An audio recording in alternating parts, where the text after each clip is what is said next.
room, got me feeling crazy. Shot my heart, boom, boom. Any other boy would stare, but me, I look away, cause you're making me scared. Trying not to breathe, 1, 2, 3. Bismillahirrahmanirrahim. Assalamualaikum warahmatullahi wabarakatuh. Perkenalkan, nama saya Nailis Permata Ilahi dan rekan saya Marlia Sofia akan menerangkan materi tentang zakat. Berikut adalah latar belakang dari video yang kami buat. Dilanjutkan dengan rumusan masalah. Materi pertama yaitu pengertian zakat. Dalam bahasa Arab, kata zakat secara harfiah berarti berkembang atau tumbuh. Kadang diartikan bersih atau suci.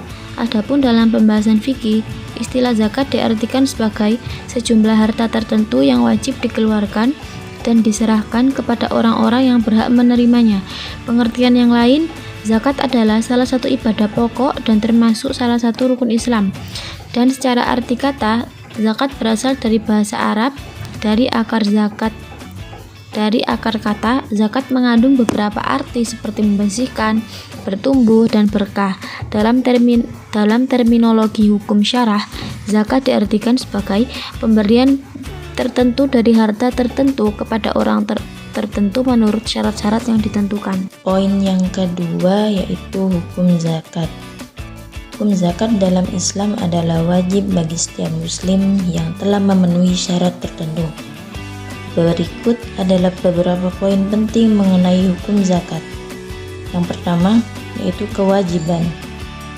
Maksudnya, zakat termasuk salah satu rukun Islam yang berarti ia merupakan salah satu pilar dasar dalam agama Islam. Setiap muslim yang sudah balik dan mampu memiliki harta yang mencapai nisab wajib mengeluarkan zakat. Yang kedua, nisab adalah harta yang dikenakan zakat harus mencapai batas minimum tertentu. Jika harta seseorang belum mencapai nisab, maka ia tidak wajib mengeluarkan zakat. Yang ketiga, jenis harta. Maksudnya, zakat dikenakan pada berbagai jenis harta, termasuk uang, emas, perak, hasil pertanian, dan ternak. Setiap jenis harta memiliki aturan dan perhitungan nisab yang berbeda. Yang keempat, waktu pelaksanaan. Zakat mal biasanya dikeluarkan setiap tahun setelah harta tersebut mencapai 1 tahun. Sedangkan zakat fitrah dikeluarkan menjelang Idul Fitri. Yang kelima, penerima zakat. Maksudnya, zakat hanya boleh diberikan kepada orang-orang yang berhak menerimanya, seperti fakir miskin, amil, mu'allaf, dan lain-lain, sesuai dengan ayat dalam Al-Quran. Yang keenam, sanksi. Maksudnya di sini yaitu menyia-nyiakan kewajiban zakat dianggap sebagai dosa besar dan ancaman sanksi di akhirat bagi yang tidak mengeluarkan zakat meskipun sudah mampu. Zakat tidak hanya merupakan kewajiban ibadah, tetapi juga memiliki dampak sosial yang signifikan, membantu mengurangi kemiskinan dan meningkatkan kesejahteraan masyarakat. Jenis-jenis zakat. Yang pertama yaitu zakat fitrah. Zakat fitrah adalah sejumlah harta yang wajib ditunaikan oleh setiap mukallaf dan setiap orang yang menafkahnya ditanggung olehnya dengan syarat-syarat tertentu. Zakat fitrah dikeluarkan oleh setiap umat Islam yang hidup sebagian bulan Ramadan dan sebagian bulan Syawal. Kedua yaitu zakat mal. Zakat mal adalah zakat kekayaan yang harus dikeluarkan dalam jangka waktu 1 tahun.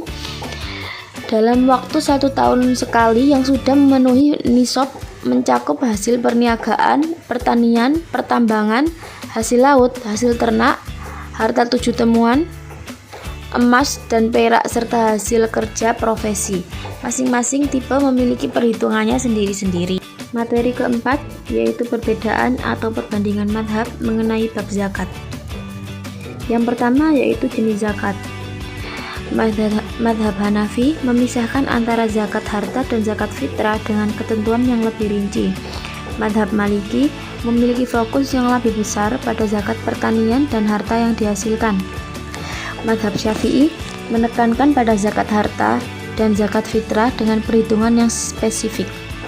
Untuk mazhab Hambali umumnya mengikuti prinsip yang serupa dengan Syafi'i, tetapi ada beberapa perbedaan dalam cara menghitung. Yang kedua yaitu mengenai nisab atau batas minimum harta. Untuk mazhab Hanafi, nisab harta zakat ditetapkan berdasarkan harta yang dimiliki selama 1 tahun. Untuk mazhab Maliki menganggap nisab berbeda tergantung pada jenis harta, misalnya pertanian. Untuk mazhab Syafi'i menetapkan nisab yang cukup ketat untuk berbagai jenis harta. Untuk mazhab Hambali menyepakati banyak hal dengan Syafi'i, tetapi terkadang lebih fleksibel dalam penafsiran. Yang ketiga yaitu kadar zakat. Mazhab Hanafi menetapkan kadar zakat umumnya 2,5% untuk uang dan harta. Mazhab Maliki bisa lebih variatif, terutama untuk zakat pertanian. Untuk mazhab Syafi'i dan mazhab Hambali umumnya mengikuti kadar 2,5%, tetapi bisa ada perbedaan untuk jenis tertentu seperti hasil pertanian. Yang keempat yaitu waktu pengeluaran zakat. Mazhab Hanafi memungkinkan untuk mengeluarkan zakat kapan saja selama 1 tahun asalkan memenuhi nisab. Untuk mazhab Maliki lebih menekankan waktu tertentu, terutama menjelang Idul Fitri atau zakat fitrah. Mazhab Syafi'i dan mazhab Hambali memiliki waktu tertentu yang disarankan untuk pengeluaran zakat. Yang terakhir yaitu materi kelima penerima zakat. Semua mazhab sepakat tentang 8 asnaf atau golongan penerima zakat, tetapi ada variasi dalam penafsiran dan penerapan untuk setiap asnaf. Poin yang kelima yaitu studi kasus mengenai zakat.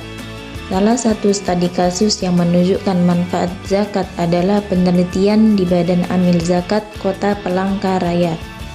Penelitian ini menunjukkan bahwa ada perbedaan yang signifikan dalam pendapat masyarakat penerima zakat sebelum dan sesudah menerima zakat.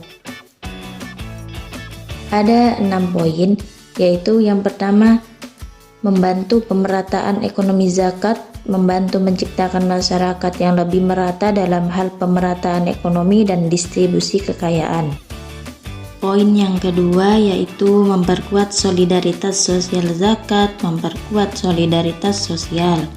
Yang ketiga, menyucikan jiwa zakat, menyucikan jiwa manusia dari sifat keji, kikir, pelit, rakus, dan tamak. Yang keempat, menjamin tidak miskin umat muslim yang mengeluarkan zakat dari harta yang telah memenuhi nisabnya akan terjamin tidak menjadi miskin. Yang kelima, menyempurnakan iman berzakat menjadi pondasi keimanan agar tidak roboh dan menjadi upaya untuk menyempurnakan iman. Poin yang keenam yaitu membagi rezeki dengan membayar zakat fitrah, dan umat Islam membagi rezeki yang diperoleh dengan yang membutuhkannya. Untuk materi yang terakhir mengenai poin hikmah zakat. Adapun hikmah zakat dari segi agama, segi akhlak, segi perorangan maupun masyarakat, yaitu yang pertama untuk segi agama. Poin ke-1 yaitu dengan berzakat berarti telah menjalankan salah satu dari rukun Islam yang mengantarkan seorang hamba kepada kebahagiaan dan keselamatan dunia dan akhirat. Poin yang kedua merupakan sarana bagi hamba untuk taqarrub atau mendekatkan diri kepada Rabb-Nya. Akan menambahkan keimanan karena keberadaannya yang memuat beberapa macam ketaatan. Poin yang ketiga, membayar zakat akan mendapatkan pahala besar yang berlipat ganda. Sebagaimana firman Allah yang artinya, Allah memusnahkan riba dan menyuburkan sedekah. Quran Surat Al-Baqarah ayat 276. Dalam sebuah hadis muttafaqun alaihi, Nabi SAW bersabda, juga menjelaskan bahwa sedekah dari harta yang baik akan ditumbuhkan dan dikembangkan oleh Allah berlipat ganda. Poin yang terakhir, zakat merupakan sarana penghapus dosa, seperti yang pernah disabdakan Rasulullah SAW. Adapun yang kedua dari segi akhlak. Poin yang pertama menanamkan sifat kemuliaan. rasa toleran dan kelapangan dada kepada pribadi pembayar zakat. Poin yang kedua, pembayar zakat biasanya identik dengan sifat rahmah atau belas kasih dan lembut kepada saudaranya yang tidak punya. Poin yang ketiga merupakan realita bahwa menyumbangkan sesuatu yang bermanfaat baik berupa harta maupun raga bagi kaum muslimin akan melambangkan dada dan meluaskan jiwa. Sebab sudah pasti ia akan menjadi orang yang dicintai dan dihormati sesuai tingkat pengorbanannya. Yang keempat, di dalam zakat terdapat penyucian terhadap akhlak. Sedangkan dari segi perorangan dan masyarakat, untuk poin pertama yaitu mendidik jiwa manusia suka berkorban dan membersihkan jiwa dari sifat-sifat kikir dan bakhil. Yang kedua, zakat mengandung arti rasa persamaan yang memikirkan nasib manusia dalam suasana persaudaraan. Poin yang ketiga yaitu zakat memberi arti bahwa manusia itu bukan hidup untuk dirinya sendiri. Sifat mementingkan diri sendiri harus disingkirkan dari masyarakat Islam. Poin keempat, seorang muslim harus mempunyai sifat-sifat baik dalam hidup perseorangan, yaitu murah hati, penderma, dan penyayang. Yang kelima, zakat dapat menjaga timbulnya rasa dengki, iri hati, dan menghilangkan jurang pemisah antara si miskin dan si kaya. Poin yang terakhir yaitu zakat bersifat sosialitis karena meringankan beban fakir miskin dan meratakan nikmat Allah. Untuk kesimpulannya dari materi yang pertama, zakat adalah salah satu ibadah pokok dan termasuk salah satu rukun Islam. Dan secara arti, kata zakat berasal dari bahasa Arab dari akar kata zaka yang mengandung beberapa arti, seperti membersihkan, bertumbuh, dan berkah. Dalam terminologi hukum syara, zakat diartikan pemberian tertentu dari harta tertentu kepada orang tertentu menurut syarat-syarat yang ditentukan. Materi yang kedua, zakat dibagi menjadi dua, yaitu zakat fitrah dan zakat mal. Zakat fitrah merupakan zakat yang dikeluarkan umat Islam pada sebagian bulan Ramadan dan sebagian bulan Syawal untuk mensucikan jiwa. Zakat mal adalah harta yang dimiliki seseorang karena sudah mencapai nisabnya.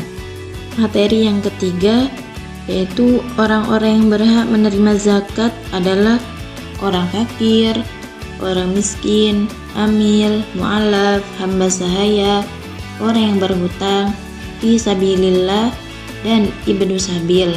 Sedangkan yang tidak berhak menerima zakat yaitu orang kafir, orang kaya, keturunan Rasulullah, orang yang dalam tanggungan yang berzakat. Poin yang terakhir, materi hikmah berzakat adalah sebagai berikut. Mendidik jiwa manusia suka berkorban dan membersihkan jiwa dari sifat-sifat kikir dan bakhil.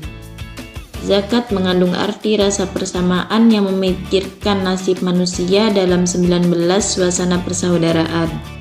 Zakat memberi arti bahwa manusia itu bukan hidup untuk dirinya sendiri. Sifat mementingkan diri sendiri harus disingkirkan dari masyarakat. Seorang muslim harus mempunyai sifat-sifat baik dalam hidup perseorangan, yaitu murah hati, penderman, dan penyayang. Zakat dapat menjaga timbulnya rasa dengki, iri hati, dan menghilangkan jurang pemisah antara si miskin dan si kaya. Zakat bersifat sosialitis karena meringankan beban fakir miskin dan meratakan nikmat Allah yang diberikan kepada manusia. Mohon maaf apabila ada kesalahan dan kurang sempurna, karena kesempurnaan hanya milik Allah Subhanahu wa Ta'ala. Cukup sekian dari kami. Terima kasih. Wassalamualaikum warahmatullahi wabarakatuh.